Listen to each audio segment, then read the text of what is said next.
বা আপনার আশেপাশের যে কেউ যদি কখনো কোনো প্রকার হয়রানি, যৌন নিপীড়ন, অপমানজনক আচরণ কিংবা হুমকির শিকার হয়ে থাকেন, তাহলে নির্দ্বিধায় আমাদের হটলাইন এ ফোন করে জানান অথবা নিকটস্থ অফিসে যোগাযোগ করুন। চিন্তা করবেন না, আপনার নাম ও পরিচয় আমাদের কাছে সম্পূর্ণভাবে গোপন থাকবে। আপনার পরিবারে কয়জন আছে? 5 জন। বাবা, আমার পরিবারেও মেলা মানুষ আছে। আরে চাচি, আমি তো সবার বাড়ি বাড়ি গিয়া নাম লেখাই আনবো। শুধু শুধু ঝামেলা করেন না তো। যান যান, বাড়িতে যান। পরিবারে কে কে আছে সবার বয়স সহ বলেন। আমরা 5 জন। আমি, আমার বউ, এক পোলা, এক মাইয়া আর আমাগো মা। আমার বয়স 42, বউয়ের 38, মাইয়ার বয়স 19 আর পোলার 10। আপনাদের নাম আমি লিখা নিছি। এক কাজ করেন, সন্ধ্যার দিকে আপনার মেয়ের এই স্কুল গেটের পাশের ঘরটায় পাঠায় দিয়েন। আমি ওইখানে থাকবো। ওর কাছে আমি স্লিপ দিয়া দিব নে। আমি আইসা পড়মুনে সন্ধ্যায়। আরে চাচা, আপনারে আইতে হইব না, আপনার মেয়েরে পাঠায় দিয়েন, তাইলেই হইব।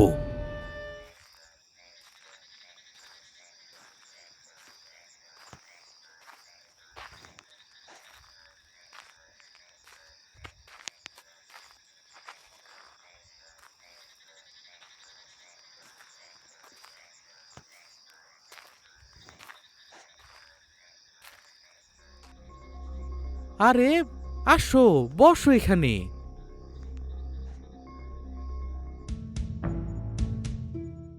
এলাকায় ঝড়ে যে ক্ষতি হইছে তাতে তো মনে হয় না সব এত সহজে আগের মতো হইয়া যাইব। শোনো, এমনিতেই তোমাদের পরিবারের আর্থিক অবস্থা ভালো না। আমরা তো কয়েকদিন সাহায্য সহযোগিতা দিয়েই চইলা যাব, কিন্তু তারপর কি হবে তুমি কোনো চিন্তা করো না। তোমাকে দেখে আমার মায়াই লাগে। কি সুন্দর চেহারা তোমার। চলো ঘুরতে যাই, তোমাকে একটু আদর করি। ভয় নাই, এখন এখানে কেউ আসবে না। আরে তোমাকে নাম বাদ যাবে না। আমি তোমাকে ত্রাণ একটু বাড়াইয়া দিমুনে। কি করতেছেন আপনি? ছাড়েন তো আমারে। ভয় পাইতেছো কেন? ছাড়েন আমারে, ছাড়েন কইতেছি। কান্তাছস কেমা? কি হইছে? স্লিপ দিছে তোরে?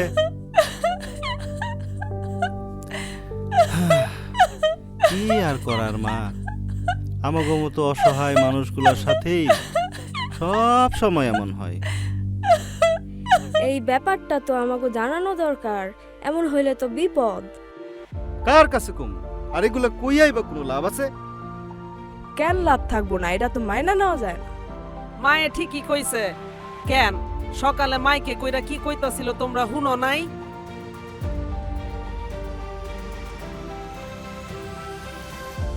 ও ঠিকই বলেছে। কেউ যদি কোনো ধরনের হয়রানি ও অন্যায় আচরণ করে তাহলে আপনি অবশ্যই অভিযোগ জানাবেন। তয় বিচার দিলে পরে আমাগো যদি কোনো ক্ষতি হয়, একদমই না।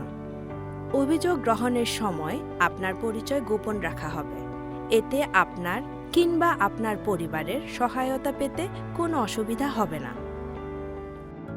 কেউ যদি কখনো খারাপ উদ্দেশ্য নিয়ে আপনাকে স্পর্শ করে, কেউ যদি কখনো আপনাকে কোনো প্রকার সহায়তা প্রদানের বিনিময়ে যৌন সম্পর্ক স্থাপনের প্রস্তাব দেয়, আপনি যদি কোনো শিশুর শরীরের স্পর্শকাতর জায়গায় কাউকে স্পর্শ করতে দেখেন, আপনি যদি আমাদের কোনো কর্মী বা স্বেচ্ছাসেবককে কোনো প্রতিবন্ধী ব্যক্তির প্রতি অশ্লীল বা কুরুচিপূর্ণ আচরণ করতে দেখেন অথবা তাকে যৌন সম্পর্কে জড়ানোর প্রস্তাব দিতে দেখেন, মানবিক কিংবা সুরক্ষা সহায়তা প্রদানের সময় কেউ যদি আপনার প্রতি কোনো রকম বৈষম্য ও পক্ষপাতমূলক আচরণ করে, কোনো প্রকার সহায়তা প্রদানের সময় কেউ যদি আপনার সাথে অবমাননাকর আচরণ বা ভয় ভীতি প্রদর্শন করে, অতিরিক্ত সহায়তা বা সুবিধা প্রদানের প্রতিশ্রুতি দিয়ে তার বিনিময়ে কেউ যদি আপনার কাছে টাকা পয়সা দাবি করে, সুন্দর ভবিষ্যৎ গড়ার প্রতিশ্রুতি দিয়ে কোনো ব্যক্তি যদি আপনার কিংবা আপনার আশেপাশের কোনো শিশু অথবা কিশোরীকে শহরে বা বিদেশে নিয়ে যাওয়ার প্রস্তাব দেয়, মিথ্যা অভিযোগের ভয় দেখিয়ে কেউ যদি আপনার কাছে কোনো প্রকার অতিরিক্ত সুবিধা নেয়ার চেষ্টা করে, যে কোনো ধরনের যৌন হয়রানির প্রতিরোধে অভিযোগ করুন। যে সকল উপায়ে অভিযোগ করতে পারেন: ইমেল, কমপ্লেইন বক্স, SMS, লিখিত অভিযোগ অথবা উপকারভোগী কার্ডের ফোন নাম্বারে ফোন কল।